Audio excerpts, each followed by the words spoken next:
En este video vamos a estar viendo el tema de normas contables, específicamente vamos a estar viendo la resolución técnica número 16. El nombre que tiene esta normativa se llama Marco Conceptual de las Normas Contables Profesionales distintas a las referidas por la RT 26. Entonces, fíjense que se define como un marco conceptual. Es como una guía que tiene una estructura y piensen como una estructura de forma teórica.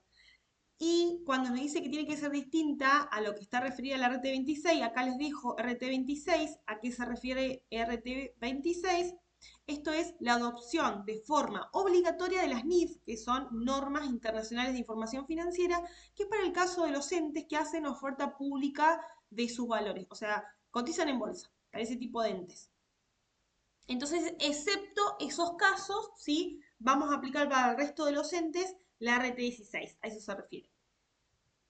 Bien, entonces ahora vamos a ver lo que es los capítulos que tiene esta RT16. Dice capítulos sobre lo que va a estar tratando el marco conceptual. Entonces vamos a tener capítulo 1 que hace referencia a los objetivos de los estados contables. Es decir, nos va a decir para qué fueron creados los estados contables o cuál es la finalidad para lo cual fueron creados. En el capítulo 2 vamos a estar viendo los requisitos de la información contable, es decir, que para que esos estados contables, ¿sí? Para que puedan cumplir con los objetivos que fueron definidos, es necesario que la información contable que esté contenido en esos estados contables cumplan con una serie de requisitos. Luego les voy a dejar un video que habla exclusivamente de los requisitos de la información contable, que están explicados cada uno de los requisitos. En el apartado 3 tenemos los elementos de los estados contables. ¿Cuáles son los elementos de los estados contables? En el apartado 4 tenemos reconocimiento, así que vamos a tener el reconocimiento y la medición de los elementos de los estados contables. En el apartado 5, modelos contables. Y en el apartado 6, desviaciones y aceptaciones significativas. Les voy a mostrar la RT16 para que después ustedes tienen que aprender a leer de la lectura de la RT16, más que nada esto para cuando tengan que rendir el examen final, se vayan acostumbrando. Fíjense cómo es la RT16, acá tenemos RT16, este es el nombre de la RT16. En esta primera parte es la introducción que nos dice, nos va a decir, dijimos en el apartado número 1, nos va a estar diciendo cuáles son los propósitos de este documento. Esto es una introducción. ¿Para qué es creado este documento? Eso es lo que nos va a decir. Sí, acá dice, para poder definir los objetivos de los estados contables, los requisitos de la información, elementos de los estados contables, esto que leímos recién, ¿sí? Y recién donde dice el punto 2, ahí nos está definiendo cuál es el objetivo de los estados contables. Si nosotros hacemos la lectura desde acá, vamos a poder saber cuál es el objetivo de los estados contables. Por ejemplo, les muestro. Dice, el objetivo de los estados contables es proveer información sobre el patrimonio del ente emisor a una fecha y su evolución económica y financiera en el periodo en que abarca para poder facilitar la toma de decisiones económicas. Entonces, los estados contables, ¿para qué fueron creados? Para poder ver reflejado, para poder determinar tanto la situación económica y financiera del ente y que eso se utiliza para la toma de decisiones. Y a su vez acá hace la definición entre ellos y se puede, bueno, acá define los usuarios, aquellas personas que van a estar interesadas en la lectura de los estados contables. Ahí podemos ver, dice, los inversores actuales potenciales, los empleados. Si ustedes la leen, van a ver que, por ejemplo, voy a mirar el primero, ¿no? Nos dice, los inversores actuales y potenciales, ahí nos dice, mirá, probablemente puede llegar a estar interesados en el riesgo inherente de su inversión o en la probabilidad de que la empresa le pague dividendos a estos inversores. Ahí nos dan, por ejemplo, de comprar, retener o vender sus participaciones. Para eso van a querer hacer la lectura de los estados contables, el caso de los inversores que ya sean inversores que estén dentro de la empresa, ¿sí? Que ya hayan comprado acciones, sean propietarios, o potenciales, aquellos futuros inversores. Acá, por ejemplo, dice en el caso de los empleados, ¿por qué podrían estar interesados en la lectura de estados contables? Y, por ejemplo, para evaluar la estabilidad del ente, para evaluar la rentabilidad, ¿sí? Estabilidad y rentabilidad de sus empleados, si van a tener la capacidad, el ente tiene la capacidad de afrontar las obligaciones laborales y previsionales, ¿sí? Si le van a poder pagar el sueldo, si tiene esa capacidad. Después también tienen acá acreedores actuales potenciales y los clientes. Se lo dejo para que ustedes lo vayan leyendo. Y también fíjense que está el Estado. En el caso de los tributos, está interesado para poder determinar los tributos, poder definir políticas fiscales, sociales, etc. Después acá la normativa nos dice, como es imposible que estos estados contables satisfagan las necesidades de todos estos usuarios, entonces ahí el marco conceptual dice, bueno, vamos a definir usuarios tipo. Entonces quédense con esto, mínimo tienen que satisfacer las necesidades de estos usuarios tipo. Entonces define los usuarios tipo como cualquiera que fuera el ente emisor, no importa qué tipo de ente sea, el ente emisor es el que emite los estados contables, va a definir como usuarios tipo a los inversores y acreedores, incluyendo tanto actuales como potenciales. Y adicionalmente, acá habla del caso de las entidades sin fines de lucro, que sean no gubernamentales, y en el caso de las entidades gubernamentales, el cuerpo de legislación y fiscalización. Acá cuando dice no gubernamentales, dice a quienes le proveen o podrían suministrar recursos, como en el caso de los socios de una asociación civil. Si tuviéramos en el caso de un ente que es una asociación civil, entonces los socios de esa asociación civil serían usuarios tipo. Y a su vez después nos dice, bueno, como mínimo, ¿qué información tiene que contener esos estados contables? Y ahí nos dice, como mínimo, ¿sí? La situación patrimonial del ente a la fecha de los estados contables, de esos estados contables, la evolución del patrimonio, la evolución financiera, ¿sí? Dice, por el mismo periodo, expuesta de modo que permita conocer los efectos de las actividades operativas de inversión, financiación y otros hechos que ayuden a evaluar los montos, momentos e incertidumbres de los futuros flujos de fondo de los inversores y acreedores, ¿sí? Porque recordemos que inversores y acreedores van a ser usuarios tipo. Acá está hablando del estado de situación patrimonial. Esta información la tenemos en el estado de situación patrimonial. Esta es en el estado de evolución de patrimonio neto. Esto lo vamos a tener en el estado de flujo efectivo, que cuando veamos el estado de flujo efectivo van a ver que en la primera parte del estado de flujo efectivo tienen principalmente si hubo aumento o disminución de la cuenta caja, es decir, de los de efectivo y equivalentes efectivos. Y en la segunda parte tienen como las causas de ese aumento o disminución durante todo el ejercicio económico, que a su vez se dividen en actividades operativas, de inversión y de financiación. Y estos otros hechos también vamos a tener que, van a estar expuestos en las notas de los estados contables, porque las notas de los estados contables también forman parte de los estados contables. Esto porque los estados contables tienen información sintética. Bueno, y ahí después en el ítem 3 van a ver que dice requisitos de la información contable. Acá están los requisitos. Esto es, después les voy a dejar un video explicándolo. Acá fíjense en que van varias hojas. Esto es toda la parte de requisitos. Sigue con requisitos. Acá, cuando termina los requisitos, va a decir una restricción a que se pueda cumplir con esos requisitos, que una se llama oportunidad y lo que es equilibrio entre los costos y beneficios. Y ya después tenemos en el ítem 4 elementos de los estados contables, cuáles son los elementos de los estados contables. Y fíjense en la normativa, acá se los va a estar definiendo, esto se lo dejo para que ustedes lo lean. Ahora volvemos a la diapositiva, pero me parece interesante que les muestre un poco de la RT para que vayan aprendiendo a leer la RT. Acá lo que van a tener es el estado de situación patrimonial y fíjense que dice los elementos que están relacionados directamente con el estado de situación patrimonial, ¿cuáles son? Activo, pasivo, patrimonio neto y en el caso de las participaciones de acciones no controlantes en los patrimonios de las empresas controladas. Esto va a ser exclusivamente en el caso de estados consolidados. Esto lo vamos a ver cuando veamos estados consolidados. Es una empresa cuando compra acciones a otra empresa y ejerce control, ¿sí? Control conjunto, influencia significativa, y hay cuentas, dependiendo del método que se utilice, en la exposición van a aparecer cuentas referidas a este caso puntual, inciso D. Pero tiene que ser estados contables consolidados, si no, no van a estar. Y entonces fíjense que en el 4.1.1 ahí ya les dice el activo, les va a dar el concepto, qué es un activo, ¿sí? Esto es lo que ustedes ya vienen viendo de contabilidad básica, el concepto, esto también es concepto, se lo dejo para que lo lean, el concepto de un activo, acá sigue, y después ya tenemos pasivo. Y también tenemos el concepto de un pasivo, cuando un ente va a reconocer un pasivo en los estados contables, eso nos va a decir que también lo vienen viendo de contabilidad básica. También tenemos la parte del patrimonio neto, sigo un poquito más abajo. Acá, por ejemplo, en la parte del patrimonio neto les dice que patrimonio neto sale de acá, es igual al activo menos el pasivo, y en el caso de estados consolidados va a estar las participaciones de accionistas no controlantes en el patrimonio de entidades controladas.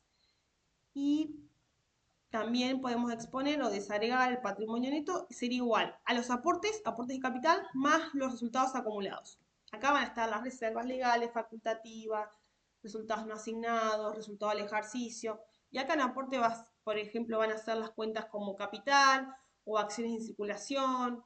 ¿Sí? También podría ser aporte irrevocables para la futura suscripción de acciones. Podría ser también primas de emisión. Esto específicamente lo vamos a ver, estas cuentas que forman parte de un rubro u otro, lo vamos a ver cuando estemos viendo estado de evolución del patrimonio neto. Ahí se estudia bien que el rubro aportes, ¿sí? Estaría formado por la cuenta capital, aporte irrevocable para su futura suscripción de acciones, prima de emisión, y en el caso de el rubro resultados acumulados, estaría formado por reserva legal, reserva estatutaria, reserva facultativa, resultados no asignados, también pueden estar resultados diferidos, podría ser también. Bien, entonces volvemos acá. Fíjense que después acá les dice, esto es importante, que siempre lo vemos en la parte de modelos contables, que siempre definimos como el capital a mantener financiero. Bueno, de acá sale esta normativa que nos dice, esto implica la adopción del criterio del capital a mantener financiero y no el que se define por el nivel de actividad, que es el que se denomina capital a mantener físico. De acá es de esta parte, de esta normativa, es donde surge que tenemos que aplicar el concepto de capital a mantener financiero. Acá fíjense que les dice, en este documento se considera aportes, ahí les da la definición que es un aporte al conjunto de aportes de los propietarios, incluyendo el capital suscripto, y bueno, también habla de la futura suscripción de acciones, que también se los dejo para que ustedes lo lean. Y después tenemos evolución patrimonial, acá tiene la parte de evolución patrimonial, acá tiene las transacciones con los propietarios y su equivalente. Acá tenemos la definición, fíjense, de ingresos, gastos, ganancia y pérdida, ¿sí? Son ingresos, los aumentos del patrimonio neto originados en la producción o venta de bienes o en la prestación de servicios, etcétera, ¿sí? Son gastos, las disminuciones del patrimonio neto que están relacionadas con esos ingresos. Son ganancias, los aumentos del patrimonio neto que se originan en operaciones secundarias o accesorias o en otras transacciones, hechos o circunstancias que afecten al ente, salvo las que resultan en el caso de ser un ingreso o un aporte de los propietarios. Y después las pérdidas son disminuciones en el patrimonio neto que son originadas por operaciones secundarias o accesorias o otras transacciones o hechos, ¿sí? O circunstancias. También, salvo en el caso de que justo sea considerado como gasto, no lo voy a considerar como pérdida. O si es un apartado que lo considero como distribución de los propietarios, no lo puedo considerar como pérdida. A eso se refiere. Y después sigue diciendo, bueno, mientras que los ingresos tienen gastos, y ahí nos sigue diciendo las ganancias no están relacionadas con un gasto, y las pérdidas no están acompañadas por ingreso. Eso más bien son definiciones. Acá habla el apartado de impuesto a las ganancias, de cómo lo calculamos, participaciones de acciones no controlantes en los resultados de las empresas controladas. Acá, bueno, esto es particular, como decíamos, esto lo vamos a ver bien cuando estemos viendo estado de evolución, cuando estemos viendo estados contables consolidados, es decir, va a ser el estado de situación patrimonial consolidado, el estado de resultado consolidado, ¿sí? Estado de evolución de patrimonio neto consolidado, son todos los estados contables, el estado de flujo efectivo consolidado, son todos los estados contables consolidados.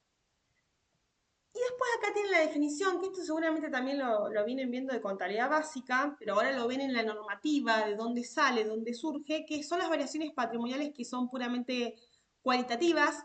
Esto es importante para cuando estemos viendo el estado de evolución de patrimonio neto, ahí repasamos mucho esto de si es una variación que modifica el patrimonio o no. Entonces, bueno, ahí tenemos ejemplos. Fíjense, por ejemplo, dice, algunas operaciones que no van a modificar el patrimonio, no modifican la cuantía, o sea, son operaciones permutativas. En el caso, por ejemplo, de que se hace un canje de un activo por otro activo. Entonces, aumenta un activo, disminuye un activo, entonces no afecta la cuantía del patrimonio. Eso también se lo dejo para que ustedes lo lean. Y por otro lado está el ítem donde dice evolución financiera. Ahí nos dice resultados financieros. Acá tenemos la definición de resultados financieros. ¿Esto qué pasa? Esto lo vamos a ver específicamente, exclusivamente cuando estemos viendo el estado de evolución de patrimonio neto. O sea, cuando veamos el estado de evolución de patrimonio neto, vamos a repasar todo esto que estamos viendo ahora, que lo estamos viendo en términos generales. Que por ahí si ahora no se entiende, porque es como los primeros temas, sepan que después lo van a ver bien en profundidad cuando veamos el F, ¿sí? Estado de flujo efectivo. Entonces nos dice resultados financieros. Según se expone en el capítulo 2, que habíamos visto cuáles eran los objetivos de los estados contables, los estados contables tienen o deben informar sobre la evolución financiera del ente. ¿Y cómo vamos a informar esa evolución financiera del ente? A través del estado de flujo efectivo. Para eso es necesario poder seleccionar algún concepto de resultados, o perdón, de algún concepto de recursos financieros. ¿A qué le vamos a llamar recursos financieros? Que pueda ser empleado como base para la preparación de la información. Después fíjense en que nosotros, esto lo van a ver más bien en los requisitos de la información contable, que el objetivo cuando tengamos los estados contables es poder comparar esos estados contables con otros estados contables de la misma empresa a otras fechas, o que nosotros podamos comparar el estado contable a una fecha determinada de la empresa, de nuestra empresa, por ejemplo, con otras empresas diferentes. Entonces, para eso es que tenemos estas pautas o estas normas que todos tienen que seguir para que después se puedan hacer esas comparaciones. Entonces, bueno, nos definen, a ver, ¿a qué definimos recursos financieros? Bueno, acá lo vamos a tener, para que nosotros sepamos cuáles van a ser los recursos financieros a considerar. Y bueno, entonces después vamos a tener, nos dice, en consecuencia, el concepto de recursos financieros a ser utilizado como base para la preparación de la información contable que está referida a la evolución financiera debería integrarse con, y ahí nos dice que es el efectivo y equivalentes efectivos. Los equivalentes efectivos, ¿cuáles van a ser? Aquellas inversiones que sean de alta liquidez y que sean fácilmente convertibles en dinero y que estén sujetos a riesgos insignificativos de cambio de valor. Un plazo fijo a 30 días, 60 días, incluso podría ser hasta 90 días, lo podemos considerar como un equivalente efectivo y entonces es casi igual, ¿sí? Lo agrupamos juntos con el efectivo. Pero si hablamos de un plazo fijo de 180 días, ahí no lo vamos a considerar como equivalente efectivo, sino que vamos a decir que es una inversión. Entonces ahí no sería equivalente efectivo. Acá también tenemos las definiciones de orígenes y aplicaciones. ¿A qué le vamos a llamar origen? Entonces fíjense en que las variaciones del efectivo y su equivalente constituyen origen cuando incrementan su importe, cuando aumentan el efectivo y equivalente efectivo, y aplicaciones cuando disminuye el efectivo y el equivalente efectivo. Por ejemplo, vuelvo a repetir, esto lo vamos a ver específicamente en estado de flujo efectivo, pero doy un ejemplo. Eh, cuando la empresa vende un bien de uso que no es su finalidad, ¿sí? La empresa puede vender un rodado porque quiere cambiar el rodado y comprar uno nuevo. Entonces lo vende, esa venta de rodado le genera ingresos a la empresa, ¿sí? Entonces, supongamos que lo cobra de contado en determinado periodo, entonces en ese periodo vamos a decir que nos ingresó o a la empresa le ingresó dinero en efectivo por la venta de un bien de uso. Entonces, eso se considera un origen de fondos. Ingresa fondos a la empresa, ¿sí? ¿Qué fondos? Efectivo y equivalente efectivo. Y aplicaciones sería, por ejemplo, cuando la empresa le pagó al proveedor, entonces en determinado periodo la empresa le paga al proveedor, entonces yo voy a decir tanto monto que sea, entonces vamos a decir en el estado de flujo efectivo, vamos a decir pago a proveedores y va a estar restando ese flujo de fondo porque es salida de dinero que fue destinada al pago de proveedores. Entonces, eso se considera una aplicación de fondos, ¿sí? Estamos pagando algo. O sea, salió plata de la empresa o equivalente efectivo para pagar un gasto o, por ejemplo, en ese caso, para pagar a la cuenta proveedores.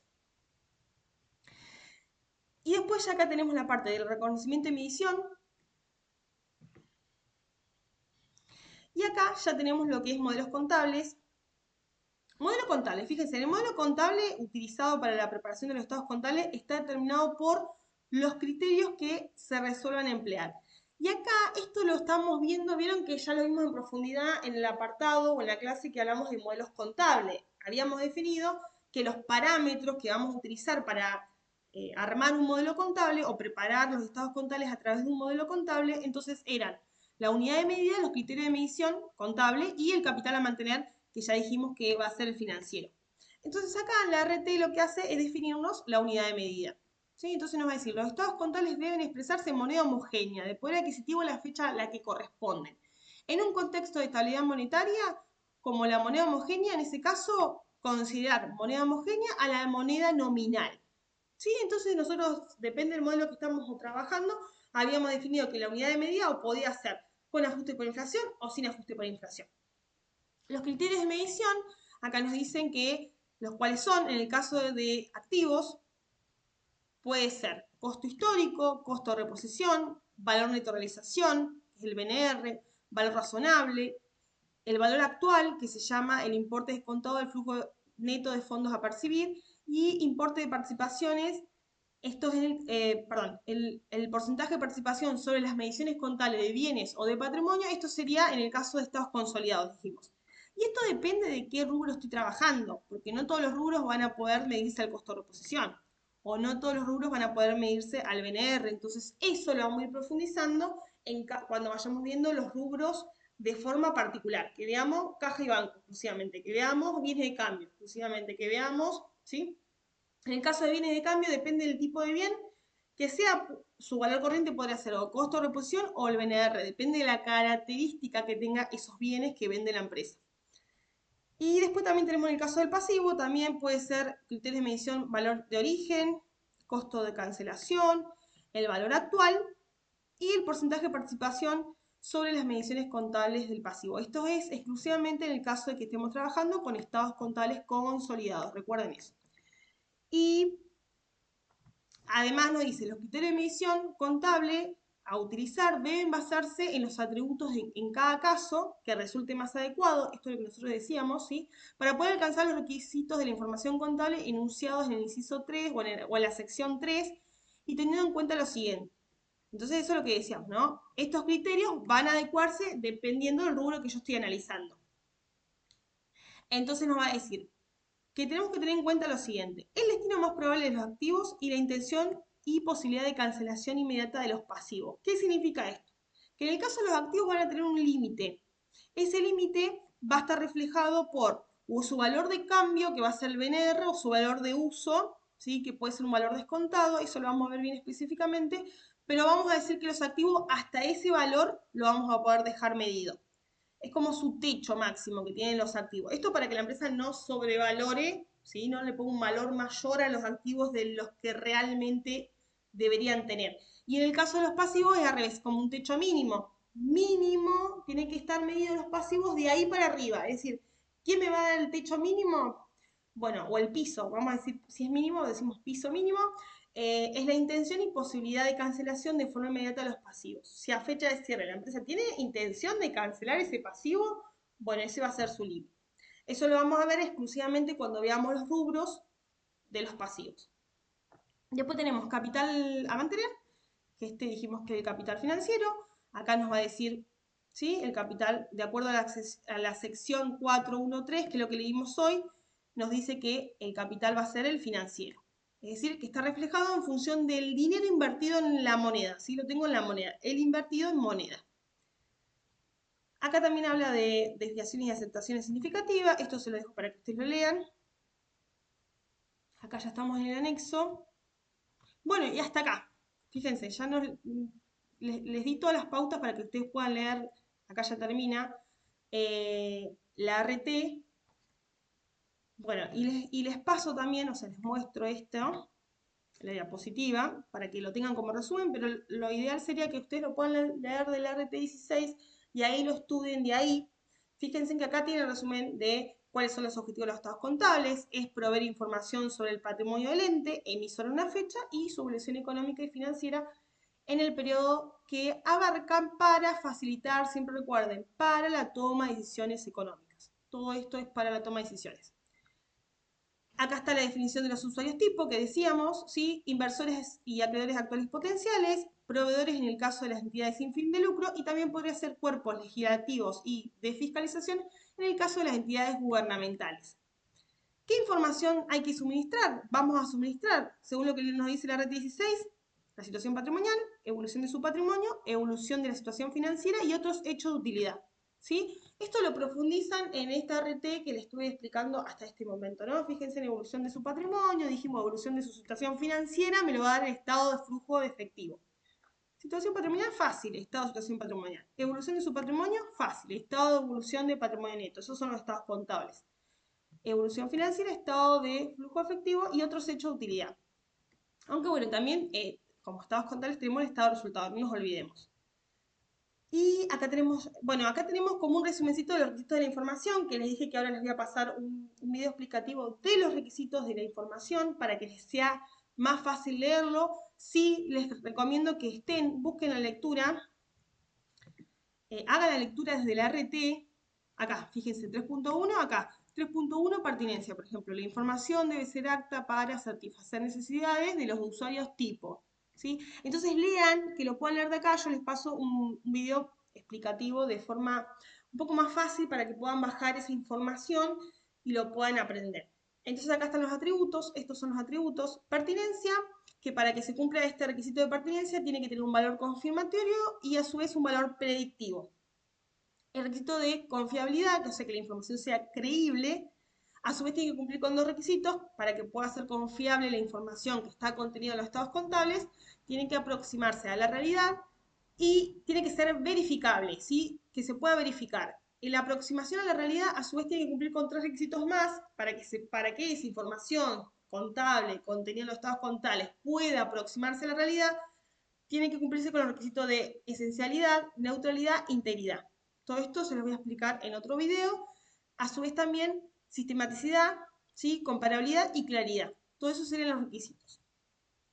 Generalmente estos temas suelen entrar en el examen final en general, ¿sí? Igual ustedes lo estudian para el parcial, pero en general suelen entrar en los exámenes final, en los orales o puede ser en algún escrito. Y acá están las restricciones en el caso de oportunidad, equilibrio de costo y beneficio y impracticidad, ¿sí? Eso también lo leen de los estados de la RT16, perdón. Y acá fíjense lo que leímos hoy, elementos de los estados contables, lo tienen resumido, de la situación patrimonial, ¿cuáles eran los elementos del estado de situación patrimonial? Activo, pasivo y en el caso del patrimonio neto, las participaciones, ¿sí? Las participaciones que dijimos que es esto exclusivo para si estamos trabajando con un estado de situación patrimonial consolidado. Si no, el estado de situación patrimonial que no corresponda consolidado va a ser activo y pasivo. Y el patrimonio neto, ¿sí? No estaría esta parte, participaciones. A su vez también teníamos el estado de situación patrimonial, el activo, como está el activo se puede determinar a través de un valor de cambio, ¿sí? Puede tener un valor de cambio o los criterios son valor de uso, que dijimos que entre estos dos, vuelvo acá, que dijimos que, paren que les muestro, esto que les decía, esta partecita es. Esta partecita que nosotros hablamos de este límite que tenían los activos y el límite que tenían los pasivos, y que en el caso de los activos era el destino más probable de los activos, que va a ser cuáles son los destinos, tenemos que tomar el más probable, valor de cambio o valor de uso. Acá está la definición de valor de cambio, esta es la parte de pasivos, y por otro lado tenemos la parte de evolución del patrimonio, los elementos que están conformados para el estado de evolución del patrimonio neto, que va a estar las transacciones con los propietarios o sus equivalentes, ingresos, gastos, ganancia y pérdida, que vimos las definiciones, impuestos a las ganancias, las participaciones en sociedades que serían no controlantes en los resultados y variaciones patrimoniales cualitativas. Después también tiene los elementos de los estados contables, estuvimos viendo en el caso de la evolución financiera, que esto dijimos cuál era, me lo va a dar todo flujo efectivo. Entonces, ahí tenemos la definición de recursos financieros y origen y aplicaciones. Y también tenemos reconocimiento y medición de los elementos de los estados contables. Ahí se deben reconocerse cuando cumplan todas las condiciones indicadas para poder cumplir con el requisito de confiabilidad. Los activos y pasivos que no cumplen las definiciones antes referidas se excluyen de los estados contables. Tienen que cumplir con esas definiciones, si no, no lo podemos presentar en los estados contables. Después nos dice que debe informarse en los estados contables la imposibilidad de asignarle mediciones confiables a un elemento significativo que no haya sido reconocido por hechas circunstancias, y las mediciones periódicas de los elementos reconocidos se basan en las definiciones del modelo contable. O sea, ¿cuál es la medición periódica? Se está refiriendo a la medición a fecha de cierre del ejercicio. Nosotros siempre piensen en dos mediciones, que es al momento de la incorporación al patrimonio, que es cuando, por ejemplo, la empresa compra la mercadería, podría ser, ¿no? Y entonces mido la mercadería en ese momento, que sería una medición inicial, y después la medición a fecha de cierre del ejercicio, o es la que le llaman medición periódica. Fecha de cierre del ejercicio, y bueno, me fijo. Mercaderías, ¿cuál va a ser el criterio de medición a fecha de cierre? ¿Cuál uso? ¿Uso valor histórico, es decir, el valor de la compra de esas mercaderías que me quedaron en existencia? ¿O trabajo con valores corrientes? Y en el caso de valores corrientes, ¿trabajo con costo de reposición o trabajo con BNR? Y te dice, la respuesta te dice, depende de el modelo contable que hayas elegido. Entonces yo después digo, bueno, no, mira, estoy trabajando con un modelo contable que el criterio de medición va a ser a valores corrientes, y me fijo en la característica que tenga la empresa, ¿sí? Las características de los bienes que vende la empresa. Entonces supongamos, bueno, trabajo con valores corrientes, costo de reposición. O si definí un modelo contable a valor histórico, entonces esa mercadería, la emisión periódica de esas mercaderías a fecha de cierre, tendrá que ser a su valor de compra. Es eso. Y acá, bueno, tienen modelos contables, los elementos, unidad de medida, criterio de medición y capital a mantener, que esos son tres elementos.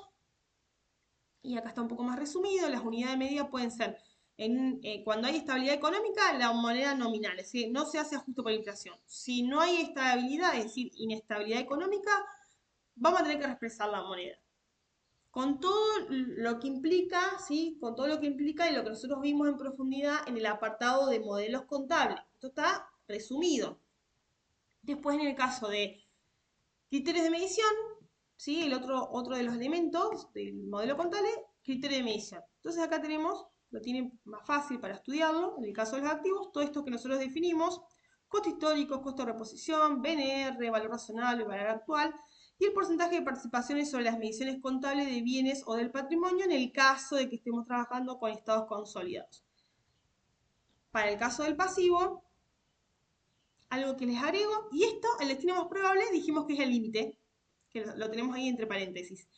En el caso del pasivo, el límite de los pasivos es en función de la intención y posibilidad de poder cancelar de forma inmediata. Si la persona tiene la intención y es posible que cancele a fecha de cierre esos pasivos. Lo vamos a ver específicamente pasivo. Entonces ahí tenemos importe original, costo de cancelación, valor actual y el porcentaje de participaciones en las mediciones contables de pasivos, en el caso de exclusivamente si estamos trabajando con estados consolidados, dijimos. Y acá tenemos la parte de desviaciones y significación. Son admitibles las desviaciones que no sean significativas. Se considera que el efecto de una desviación es significativo cuando tiene la aptitud de modificar las decisiones que podría tomar un usuario. Si el usuario lee los estados contables y el hecho de tener la lectura de los estados contables hace que cambie su decisión, entonces ahí estamos diciendo que está desviando la información. Entonces, lo que nos dice que pueden haber desviaciones siempre y cuando no hagan que el usuario cambie de opinión, ¿sí? Siempre y cuando no sean significativas. Y acá tienen lo que es el marco. Esta es la última parte, vieron las últimas tres hojas del RT 16, y la comparación que hacen con el marco conceptual del IAPS. Bien, entonces ahí dice los objetivos de los estados contables, los requisitos, los elementos. Esto se lo dejo para que ustedes lo lean y lo podemos ver en alguna clase de consulta. Y acá está la bibliografía, lo mínimo que tienen que hacer la lectura. Esta es la RT 16, que es lo que vimos hoy. Acá está el marco de presentación, que está en la última parte de la RT 16. Ya esto después es la parte de NIF. Estos son libros que ustedes pueden consultar y que les ayuda, ¿sí?, a interpretar la normativa.